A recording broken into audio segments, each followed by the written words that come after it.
के पिसाई तेरे यदि मन कर राख ले तकाई अरे पत्थर में कहिया से तुझको साथ बानी छोड़ा भोला कजवा कहिली कौड़ा रानी छोड़ा भोला कजवा कहिली कौड़ा रानी छोड़ा भोला कजवा कहिली कौड़ा रानी छोड़ा भोला कजवा कहिली कौड़ा रानी कहिली कौड़ा रानी कहिली कौड़ा रानी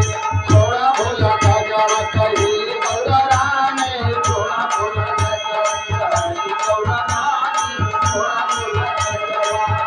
और बतिया के मानल गणेश के बाबा बतिया के मानल गणेश के बाबा बतिया के मानल गणेश के बाबा अरे अपन यो बतिया गलरी का के बाबा